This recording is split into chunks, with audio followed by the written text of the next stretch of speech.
Hello, I'm Michael Penn, the president of the Shingetsu News Agency. Today we're trying a little experiment, a more free-form and editorial style of report. Later on, let us know what you think about it. Our topic today is about U.S. Senator James Webb, who's currently here on a visit to Japan. As is customary on such occasions, he is making the rounds in Tokyo, paying visits to top office holders. We caught up with him at the Defense Ministry, meeting with Defense Minister Naoki Tanaka. His main engagement with the media, however, was an English-language press conference held at the Foreign Correspondents Club of Japan. We were particularly interested in hearing what he had to say about Okinawa, since he is a major player in U.S. military policy in the Pacific.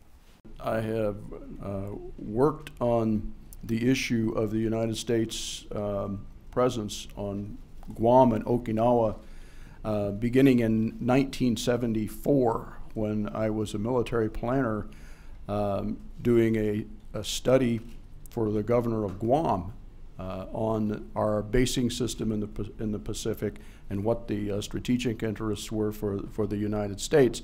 And during that study, I revisited Okinawa and examined the areas at that time. Yes, there is little doubt that James Webb is one of the few members of the U.S. Congress that speaks about the Pacific region from the perspective of someone with real knowledge and experience, even if he tends to view it almost exclusively through the lens of U.S. military interests. I have been very interested in finding a formula on Okinawa and on Guam that will allow the United States to maintain a proper presence in the region in a time-sensitive way, looking also at cost, but also with an empathy toward the concerns of the Okinawan people. Whoa, whoa, whoa. Here's where he really loses me. The question he was asked was whether or not the Okinawans have the right to refuse the presence of the U.S. Marines on their island. He wasn't asked about his feelings of empathy. He was asked about the Okinawans' rights. The government of Japan and the United States, I believe, have made a number of adjustments in terms of where the American bases are on Okinawa right now, and the negotiations for the future presence are, as you know, ongoing. I believe that adjustments can be made. I've been saying this for a couple of years, that will minimize the impact on the Okinawan people. Having followed the issue for several years, it's only the central government policies in Washington and Tokyo who think the issue is one about making adjustments or reducing the impact of hosting U.S. forces. When I was in Okinawa this week, I met with the mayors of a half a dozen different towns, listened to their concerns.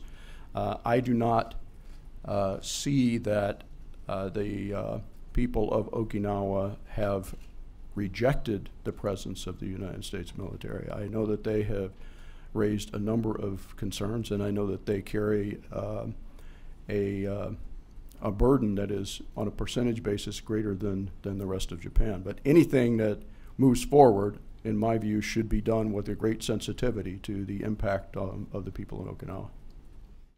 Does he really believe that? Does he think that the anti-base movement accepts the hosting of U.S. forces in Okinawa? Does he think the protesters are out there every day because they want to reduce the impact on a percentage basis? And the point is, public opinion polls in Okinawa again and again show that a large majority of the people reject the current U.S.-Japan plan to keep the Futenma Marines in Okinawa. Does Senator Webb not know that? Or does he not want to know it? Or does he know it very well, but denies it in public because of the importance he places on the U.S. military bases?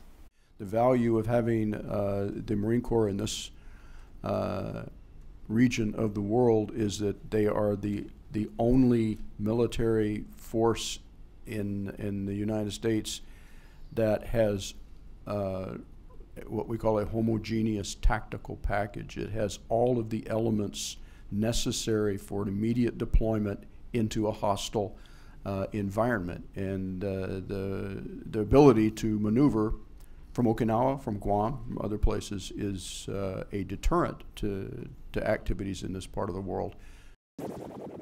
That's a clear statement of the importance of the U.S. Marines from the perspective of many people in the U.S. and Japanese governments, and it's why the Futenma issue smolders on. This issue has now been debated for 15 years. And the 2006 proposal has been in paralysis, basically, from the two national governments, and it really does need to be resolved in a timely manner. And that's one of the reasons that I have now gone to Okinawa 3 times in the last 2 years.